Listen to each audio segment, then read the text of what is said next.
Welcome back, Holly.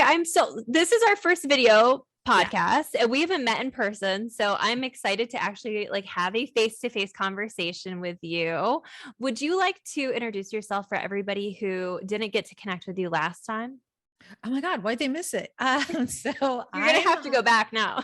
You're going to have to. I'm Holly Hughes. I'm an author and intuitive healer here in the Charlotte area.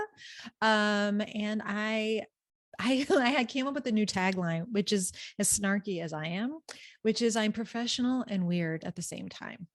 I love that. Right. That's so in alignment with me. Right. Because you help everyone with that mindset stuff. And I help them clear up the emotional baggage of every pain that's limiting them and stopping them from doing what they want to do. So I'm trying to come up with a good one sentence. And that's kind of my work in progress. That word did not come out. It was right there. It was so close. So close. I love that because I really feel like when you're doing healing work, that's such a big piece to creating space to do new things in your life, is to be able to heal up that emotional baggage. And I guess I'm curious, when you're working with clients, where do you typically start? So somebody comes in with you with all this heavy stuff. Step one, where would you guide yourself or guide the client? When a person first comes into the room, especially if they're in a really heightened space of emotional turmoil, I like just to ground in the room. If the room is virtual or on the phone as well, what I just try to do is it's almost like syncing heartbeats for me spiritually. Yeah. So that I can feel where you're at, which I can, right? I physically can feel it. And so I try to go there, and as we start to talk, I try to find the safest way to make you feel comfortable with me. I'm pretty direct. I don't wrap stuff in fluff. I'm not that person. If you need someone who's do you need 17 pillows? And yeah. You will feel safe, but in this is my tone of voice and this is what you get. And I like to make jokes and I'll drop an F-bomb every now and again. But really, when you come in, it's about meeting you. Yeah. Meeting the part of you that you don't let other people meet. That's the version of you that I'm going to connect with. I love that. Meeting the part of you that I think there is just a version of you that only you know. And the deepest, the darkest, the heavy stuff. And so for people who have been walking around people pleasing for a long time, or who are pretty detached from who they really are, how do you move forward? How do you get back in touch after being out of touch with yourself for so long? I think that really depends on per person, right? I'm sure you deal with that too. Some people have to move slower than others. I like to say I don't have an agenda for how quickly you do or make any choice or change. Yeah. I really think it has to be at your pace, right? Because I can know something, and you can know something, but you might not be ready. And so that means we have to get you to an emotional place of being ready. And that might be me, dealing with anxiety first, or it really is typically about never being loved the way you needed, and never being able to feel safe enough to articulate what you need so that you go please other people. So if I please you, ultimately that means that you'll do it back for me. Yeah. And it doesn't work that way. Right. It never works that way. And I think that's a mistake a lot of younger people make. And then if people more my age bracket and older are still doing it, it's they haven't been brave enough to change. Right. I love that you said you said something about loving yourself in that way. I feel like that's such a big block for a lot of people. And I think even just in the work that I've done with people, I noticed that some people approach it and they're like, yeah, I know I need to love myself. And it's this big, abstract idea that we need to love ourselves. And what does loving yourself mean for you? How does that show up? How do you experience that? Oh yeah. Well, I have my own issues as a person, right? I like to say this. We all do. So for me, I'm very body dysmorphic. Okay. And it really came from being a dancer at a young age and then developing a very curvy body. An hourglass figure is not what you see in ballet, Right. like, hips, 100%. ass, Yeah. whatever. Like, so for me, that was always really hard to kind of deal with. And I am trying to like be like, okay, so I have a cute tummy. Like if I saw my body on someone I loved, I'd be like, oh, delicious, right? Yeah. So how I like to start when doing this with other people, and I do it myself. So I practice what I preach is before I go to bed at night. I've been doing this for like since the summer. I go like this. I love you, Holly. And then I let myself feel what it feels like to be loved by me. And Yeah. then I feel more lovable. So, right? Like, so because there's that whole thing where people do, I'm going to hold up my phone as a mirror. I would never do that. If I looked Right. in a mirror and said, I love you, I'd be like, look at the zit on my forehead, right? Yeah. Like, oh my God, I have another wrinkle because that's what the world tells us. So I'm working really hard into not be brainwashed. I'm trying hard not to always have filters on everything. Yeah. Right. Because we get so used to seeing that. And I have a daughter who's just turned 14, and I refuse to give her any of my crap when it comes to body stuff. And she doesn't have it. I'm doing something right because she feels sassy, and I want her to. I want her to be like, this is me. This is how I come. Ooh, ooh. Yeah. Or how do kids? She goes like this.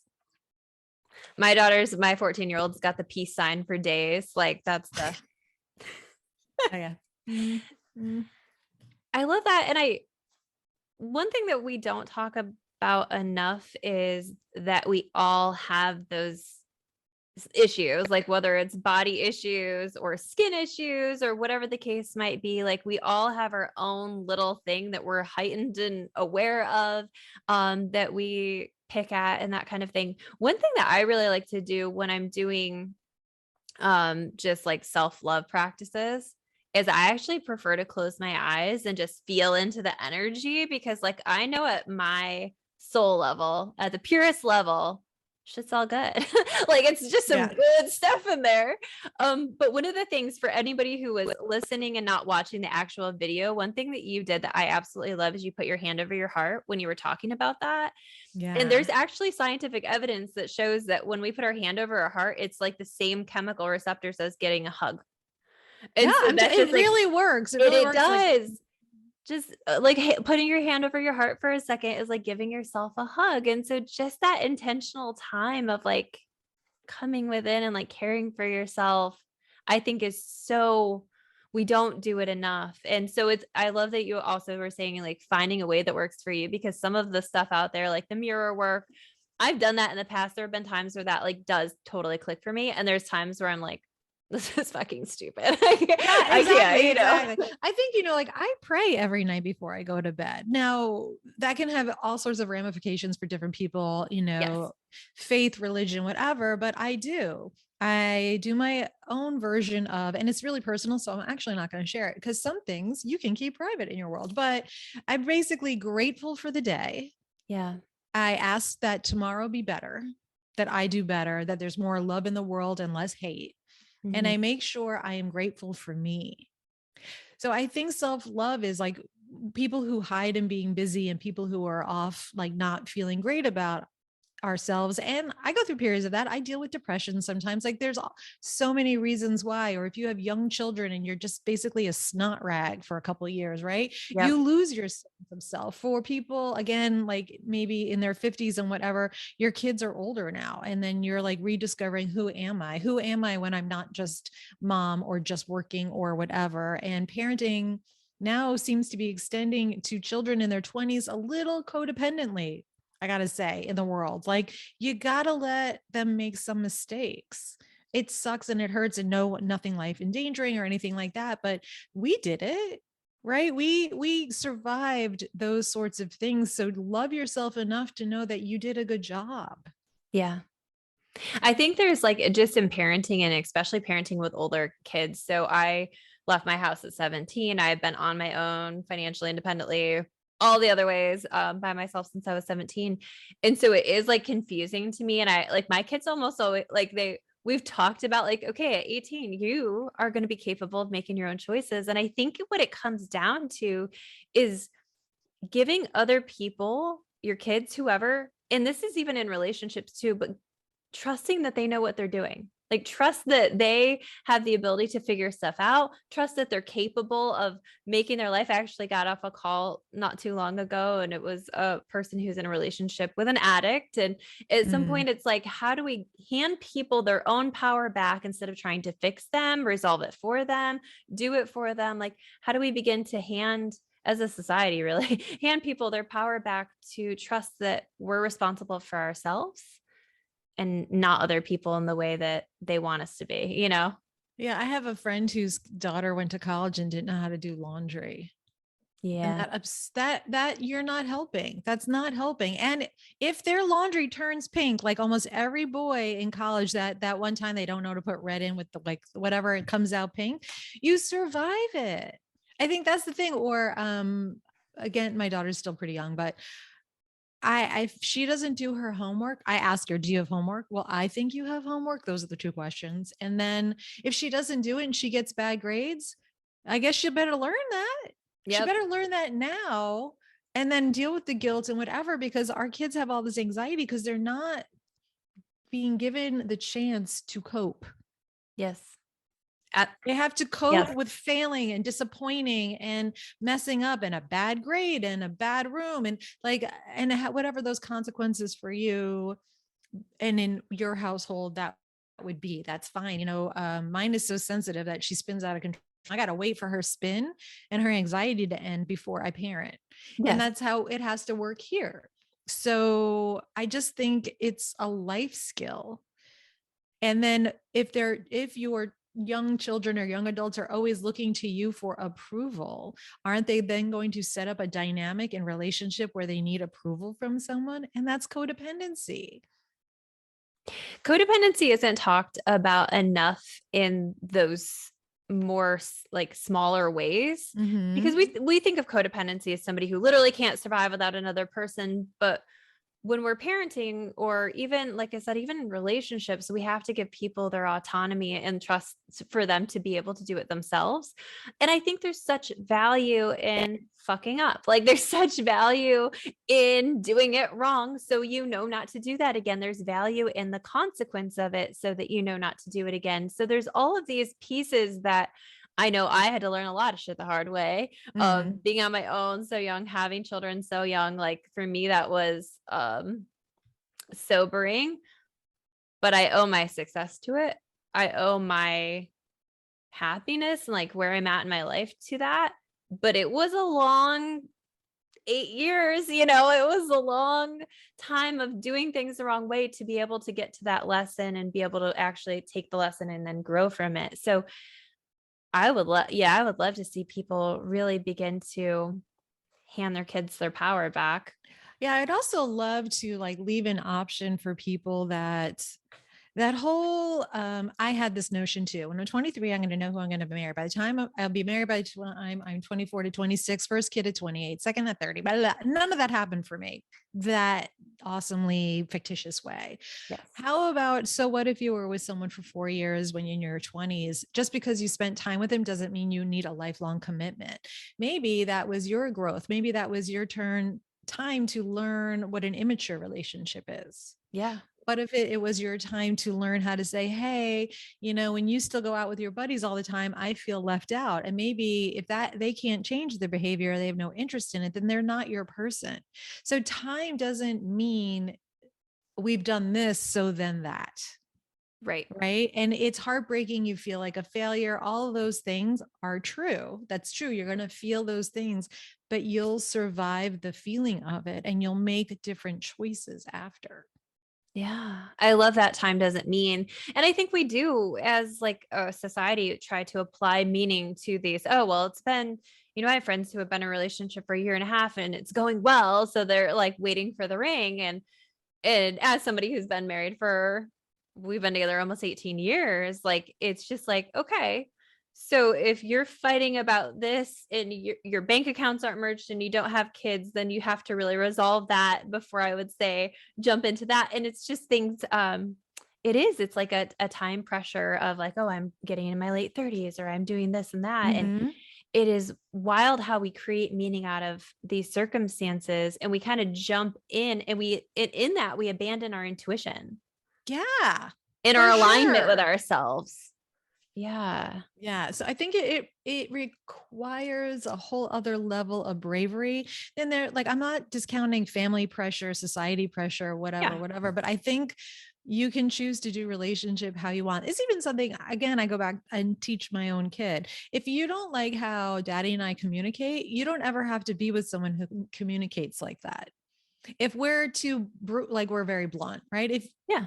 If you need someone who speaks softer, then choose someone. You don't have to do what I do, but like, you can teach that to your children too. Yeah. Right? Like, Yeah. or all the marriages of people who are together because they can't afford to get divorced, or they want to stay in the same house until their kids are out of school, right? Yeah. This is pretty normal. I totally understand it. I like that. But there has to be a little more honesty, because you think your children don't know, but you're teaching your children what marriage and relationship is like by doing whatever you guys are doing inside that house. Absolutely.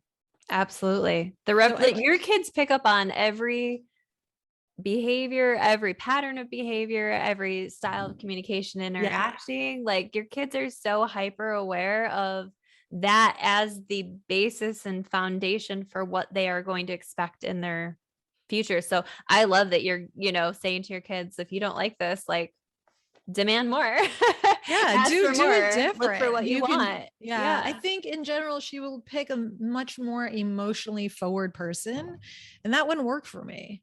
I'd be like, you're needy, I don't need that. Yeah. I kind of love like a cat, like, I love you, I really love you, let's snuggle, I'm gonna purr, I'll see you later, I'm good now. Like, Yeah. I think that's just me in general. When I was younger, I needed much more physical touch as affirmation, but it was because I was so insecure. Yeah. I always say that if there's like a need is different than a want. A need is heat. It has like healing that needs to happen. Yeah. So it's a subtle difference. So but yeah, I don't know. You don't have to do it. Like, what works for me won't work for you. And that's fine. But yeah, have kids, don't have kids. I mean, like crazy. Get Yeah. married older. I mean, I Yeah. had the starter marriage, but get married older. I waited to have kids. That can be really super scary, but there's like so much support out there for whatever, or choose to be child free. You could do, I think there's just so many choices. I think I talk about this a lot lately. There's a lot of labels out there, right? Yeah. Everyone wants to be honored, tagged, named. They want their, like, all of that. And in some ways that's amazing. That's great. I'm glad you can do all that and you find community, but at some point it becomes divisive. Right. I'm this, you're not that. I'm this, that. And then I kind of want people to go to honor who they are and whatever their choices are, but also remember the humanity in others. Yeah. And just because we don't agree on everything, we don't use the same words for everything, it doesn't mean there's not some good there. I think we've gotten way too divisive. I I would absolutely agree with that statement. I think especially over the last few years, I think it's been a very big pull of like these polarizing statements that are creating separation, and you're this or you're that, or you're not this or you're not that. And it's very hard to not, because as a like our evolutionary feature is to belong and to want to belong and to want to fit ourselves into whatever category that we can so that we do belong. And so that's normal to want to fit into a category labeled with other people so that we can be part of that. And so it does take courage to be willing to say, that doesn't feel like a reflection of who I am. And I think that a lot of this conversation comes back to, who am I on the Mm-hmm. inside when no one's watching? Who am I when I'm not trying to fit into these categories? Who am I, even if it's not what other people want me to be or what they want to hear from me? And I know you wrote this fantastic book since we last talked called Real Not Perfect. And I would love to hear like just some tips for somebody who's trying to get back into that real version of themselves, away from the perfecting the Instagram pictures, like whatever bullshit we're all putting out there. what do you suggest? Like, what are some tips we can give people to get back into their authenticity? My book is full of healing tips and Holly's healing homework and guided meditations. It really is, the book itself is about defining yourself in your own words. Are you who your family says you are? Are you who your friends say you are? If you were going to use 3 words to describe yourself, are they the words that either of those groups would use? Right. And that's like, I kind of start from there. Like, what's my story? What's my background? I got a lot of baggage in my life. Right. But those worst moments and all those things that hurt me, they are a part of me, but they don't define and limit me. Yeah. Right. And so when you finally figure out who you are and what you love and what you do, right, then how do you protect that, which is with boundaries. And I like to explain how boundaries aren't FUs. They're not fuck offs to people. Yeah. Sometimes you do say that to someone and whatever. There's so many opinions about that. But it really is about just learning to say no. So changing that people pleasing thing to be like, if someone is always asking you to do something, it's because they on some level know you're a sucker Yeah. and they're unloading on you. And what I would do is, if you can't say the word no, is don't respond to the text right away. And then just say no, can't. And don't elaborate. When you elaborate, that's when they draw you in. Oh, but if Mhm. you could do it by Thursday at 6, that's fine by me too. The answer, no. Yeah. And then all that anxiety comes up, then we like heal it with mindset or energy healing or like whatever, like, but that's a place where you could be like, oh, my self-worth, I've been hiding behind doing that for you, and I'm really unhappy doing it. I might be doing it because I don't want you to hate me. I want to make sure you like me. If I don't say yes, then you're going to have a different opinion of me, but really not really. That's not going to actually happen. If it does, they're no good for you anyway. Right. And then I love talking about self-care in a way. For me, self-care makes you lose time. So for me, it's dancing. I love dancing and my Yay. kitty. All right. So when I'm dancing, I'm not in charge of anything. I don't have to find anything in the closet. I'm not finding, I'm just not parenting or being a wife or anything else. It's 100% Holly time. And I love it. I absolutely love it. So one of my favorite slightly snarky Holly's healing tips is, life's too short to wear uncomfortable bras or be in uncomfortable relationships. I love it. Right? This is just straight facts. I love that. It's just totally fact. Like we all have that bra that pokes or squeezes. Like, you're worth whatever money to go buy another bra.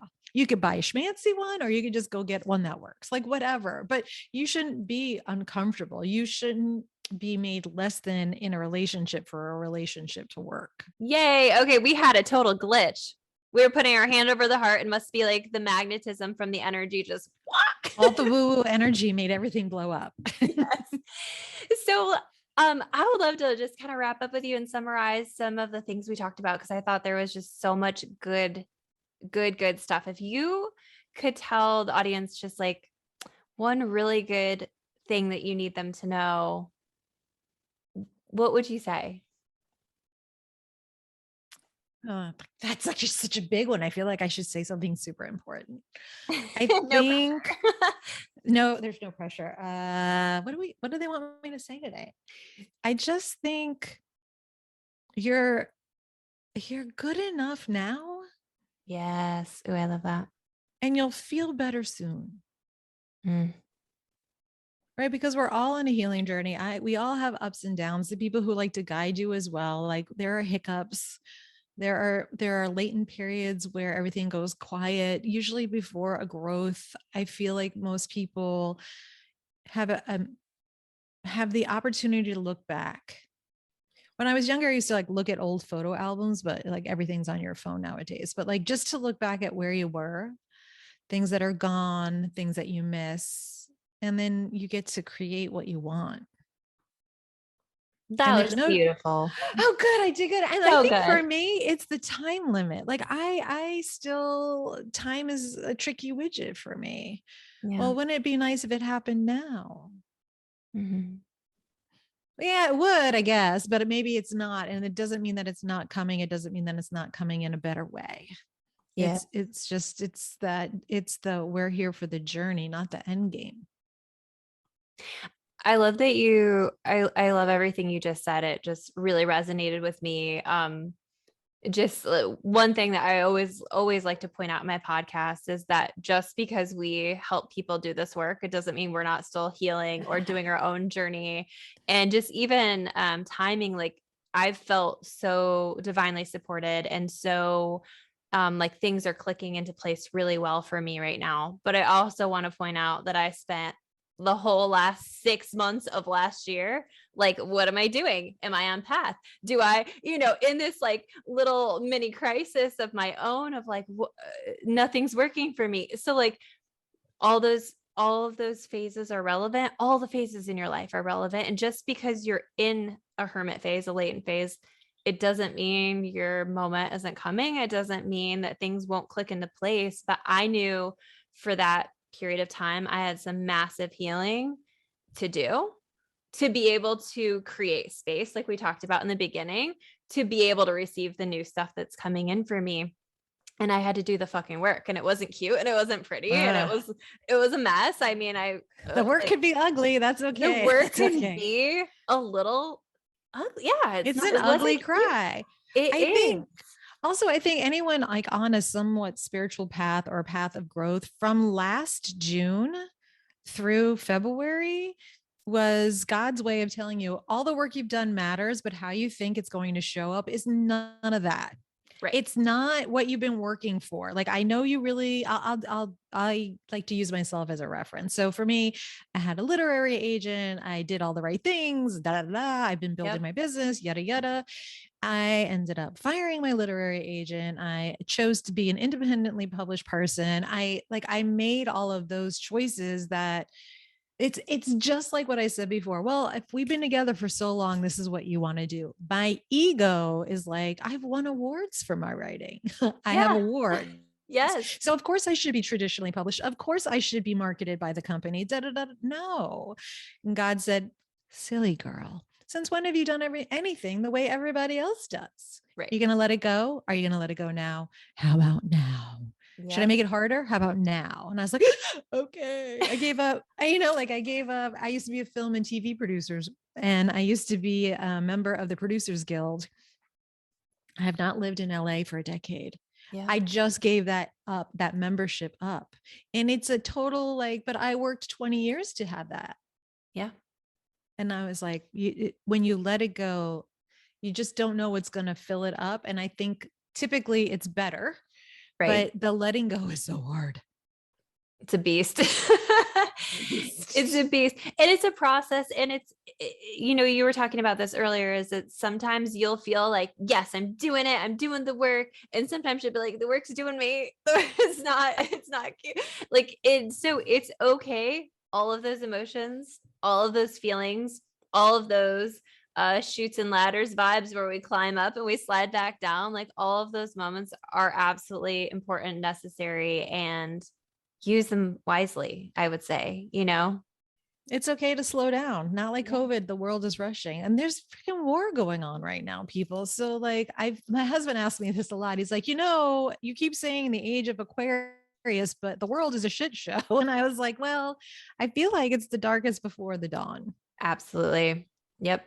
And the one thing that you said that I just want to reiterate as well was that it's temporary and it gets to get better, and to hang in there, because I feel like in the book I'm putting out hopefully this year, in the book I'm intending to put out this year, I write a lot about just that processing through that dark stuff. And I think the biggest lie we tell ourselves is that it doesn't get better, that it can't get better, that it needs to have that one specific thing, job, feature, person in order to get better. And so just a beautiful reminder from you, and I'll extend on to that it's temporary, and that the universe really knows what it's doing. If we can back off long enough to let and see and wait and let that show up in the right timing, there's really magic that can click in there. So I just love conversations with you. Oh, thank you. I feel the same way. I feel the same way. So where can people find your book, Real Not Perfect? So it is on Amazon. You can get it at Barnes and Noble. Smaller retailers could probably order it for you if you want to support a brick and mortar store near you. So anywhere. And if you are on Kindle Unlimited, my way of trying to giving back just a little bit is I have it for free on Kindle Unlimited. Yeah. So if you don't have the money or the means to do it, I still want the healing to be available to you. So it's there. I love that. And is there other ways that you'd like for people to connect with you? Yeah, come find me on Instagram at Holly Hughes Intuitive. And also, if you like K dramas, and only if you like K dramas, you can find me on TikTok. But it's all about that because that's me being silly because you need room for that in your life as well. I love it. Okay. Thank you so much, Thank Holly, for you. joining me.